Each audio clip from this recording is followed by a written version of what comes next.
He was giving them the business. Place. You're talking about being melancholy. I've never been happier with my sports right now, dude. Trevor Bauer to the Dodgers.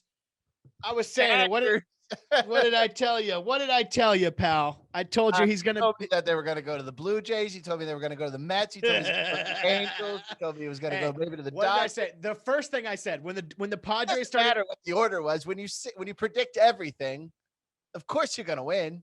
Hey, dude, a broken clock's right twice a day, pal. The first big thing I said, the first like end all be all statement was that if the Dodgers do not sign Trevor Bauer right now, once the Padres are making that moves, then they will not win the NL West this season. Well, that's another team, the Padres. He said he would go there as well. I said he might go a lot of places. That's his thing, dude. Well, here's the deal, because me and you had been texting a little bit about this contract breakdown, and it's actually the opposite of what I initially thought. The way I initially read this contract was that it was backloaded for a 3-year contract, and that the longer he stays, the more it's going to kind of benefit him. But that's the complete opposite thing. Not an ass man. Complete opposite of what I thought. It's $102 million guaranteed. 2021, he's making $40 million. That's the highest AAV of all time. 2022, he's making That's 45. higher than Trout? What's that? Oh, yeah, no, because Trout is like a 50-year contract. That's right. Never mind. I think it's either the highest AAV now, or it might be higher than Trout. I'm actually not 100% sure now that I make a very blanket statement. $45 million in 2022. And then like $17 million in 20. It's basically a 2-year, $85 million contract. It's baseball. It's the Dodgers learning the lesson finally that, you don't give a guy at age 29 a 13-year contract. You don't give anybody a 13-year contract. That honestly, what this contract shows me is a million different things. Trevor Bauer, Rachel Luba, his agent, big time babe, geniuses. I got a text from a listener to our podcast who said, after Bruce talked about Trevor Bauer's agent, I looked her up and damn, she is so fine. Hell yeah, dude. That's the kind of information I'm trying to spread. Dude, this is okay. So this is what I've learned from reading into this contract. You know I love contracts. Is basically this is a 2-year, $85 million contract. But because of baseball's so Trevor Bauer can opt out after every single year. This is an unbelievable contract negotiation by Rachel Luba. He can opt out after every single year. So we can opt out after playing 1 year for $40 million, after playing 2 years for $85 million, or after 3 years where the contract is up where he plays for $102 million. So it's literally only getting $17 million in 2023. So what people are saying is that this is basically a 2-year, $85 million contract, because if it was actually that, he would go crazy over the luxury tax, the Dodgers would. Because luxury tax, which means it's something like, if your payroll is too high for a year, you get taxed on every single dollar you spend above the luxury tax. Mm-hmm. And what's the luxury tax at right now? Do you know roughly? It's like 205 or like 210, something around there. I can't remember off the top of my head. But the reason they did that 3rd year for that like $17 million is because that brings the overall AAV down. Right. So they're not paying too much over that luxury tax. So the luxury tax is calculated at the AAV of every player. The 3rd year lowers Trevor Bauer's AAV for luxury tax purposes from $42 million a year, if it was an $85 million 2-year contract, to $34 million, which saves the Dodgers a lot in luxury tax. Year 3, literally just for luxury tax purpose. Even if Trevor Bauer gets hurt in 2022 and misses all of 2023, he would still get more than 1 year, $17 million as a free agent needing Tommy John surgery. People are saying there's no way he opts out into year 3 under any circumstances. I wouldn't be surprised. The Dodgers have done this to a few people. If the Dodgers just fucking rode him to the ground over the next 2 years, which they should. They should let him throw for every 4th day for the next 2 years, even if that second start, if that 4th day is out of the bullpen, they just should get everything that they wanted from him. Right. That's so much easier to do in baseball because, like it's easier to be an old man with, I can't really move my elbow very much, as opposed to where the Packers rode Brett Favre into, a different Q category. Yeah, into I don't remember how to get home category. It's basically, into what's my address category. yeah. What's my age again? Yeah, literally.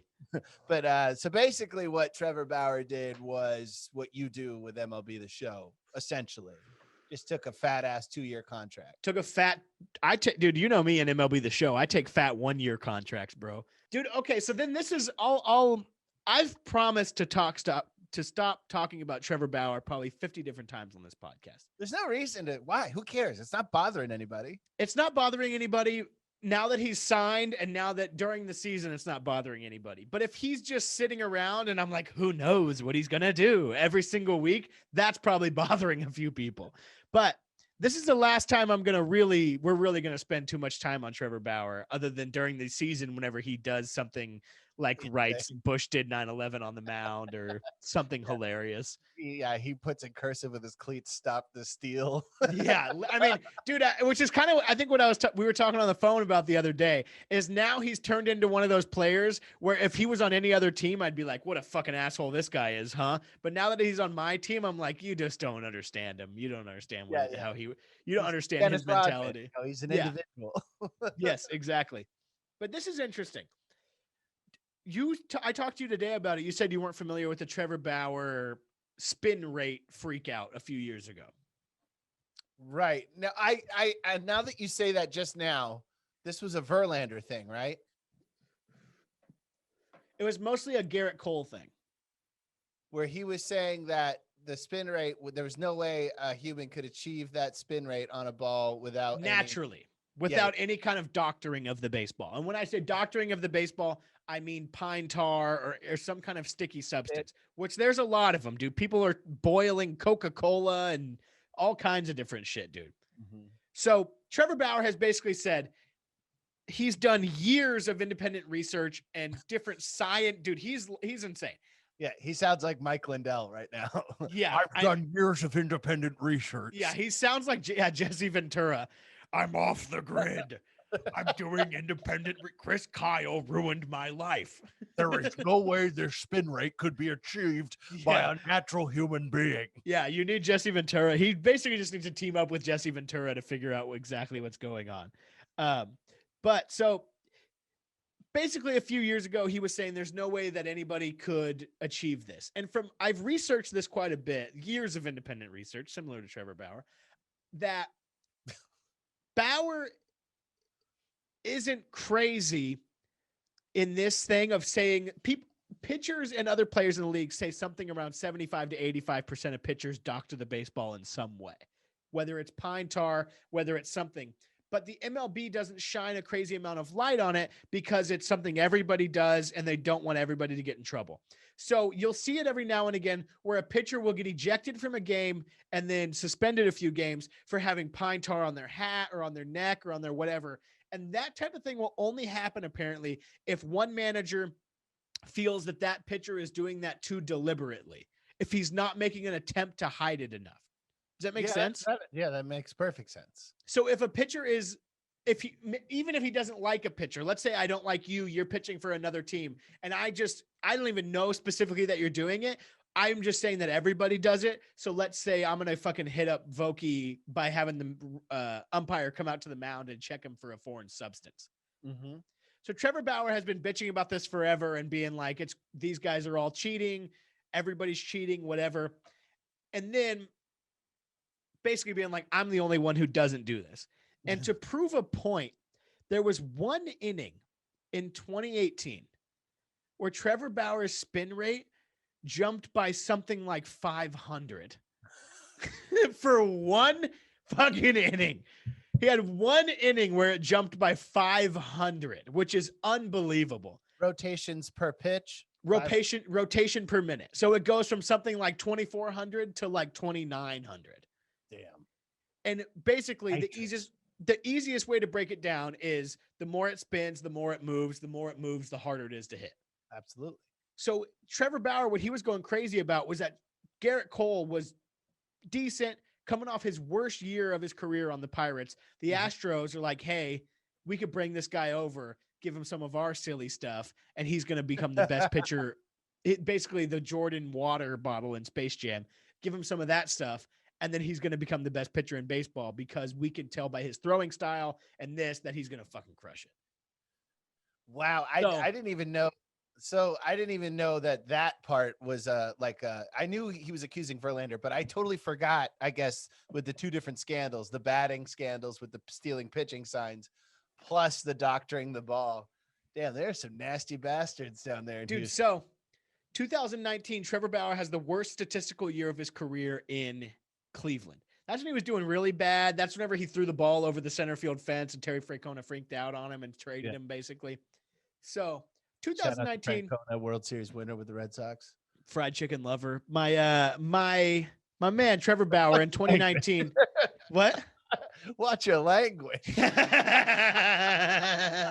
FCL, dude. So 2019, Trevor Bauer is averaging around 2,400 RPM. That's 94th in the league. That's very average, painfully average. Mm-hmm. So he's having the worst statistical year of his career. 2020, what does he do? He wins the Cy Young. 2020, he comes out. What is his RPM average? 2,800 RPM. That's 400 more. That's the highest in the league. And did he talk about this himself? He basically, okay, so whenever he got called out about that one inning, he didn't say, hey, I did this. Hey, I didn't do this. All he said was that there was this, hey, there's this one guy who wrote this article about people doctoring baseballs. Like, let's say the guy's name was Brian Vokey. He said, all I can say is you should check out this article by Brian Vokey. It's a good article. So he's basically brought attention to the world of like, hey, I doctored baseballs to show you how crazy people are and how much extra spin rate they're getting. So 2020, he wins the Cy Young, has the highest RPM in the league, and jumps by 400. Like Garrett Cole. Highest RPM in the league? Yeah, from 94th to 1st. Dude, I love it. And that's when he's doing all of this, walking around the shoulders. He's doing the Bush did 9/11. He's pretending to drink beer on the mound. The Steph Curry shoulders. Dude, unbelievable. So Garrett Cole, after he went to the Astros, his average RPM went up 200. It's just crazy. So this is what, after he shit all over everybody, when Bauer had to increase his RPM by 300 just for one inning, just to kind of show people what it's really like. Do you know what I'm saying? And how did he get busted? Like, baseball fans are nuts. Is there are all the spin rate stats released later that day? They're like, all those things are tracked in real time by crazy fans. Like, spin rate? How do you track spin rate as a fan? It's probably actually not by fans. It's probably by analytical departments of different teams who then in turn release it to the public, because that probably by baseball rules has to be public knowledge, something. Wow. So it's probably, and then it's all the fantasy nerds. Of course. Like, his spin rate was unbelievable. Baseball, I think, is the sport that you can nerd out about the most. Yeah. Because of the analytics. Analytics. Yeah, like football, you can have all the analytics you want, but somebody's still gonna break your collarbone. You know? Yeah, baseball there is such thick analytical departments at each team. It's unbelievable. Yeah, that's interesting. So into the story is, welcome to Dodger Town, to my good pal Trevor Bauer. We're happy to have you over around these parts. What part of town do you think he's gonna live in? Dude, right next door to Clayton Kershaw, whose house I've been to before because I delivered California Pizza Kitchen to his house. That's why I don't trust Clayton Kershaw, just because of the simple fact that he eats California Pizza Kitchen. What's wrong with CPK? I like it. They're a sponsor of the show. Dude, if you if you have a $250 million, I've said this before, if you have a $250 million contract and you order food from California Pizza Kitchen, you need to figure it out. He could afford to have a California Pizza Kitchen in his house. Yeah, but maybe that's just what he likes. You know what I mean? Like, listen, if you gave me $250 million, you think I'm gonna stop eating Chick-fil-A? You're crazy. Not at all. No, I understand that. And that puts things into perspective for me.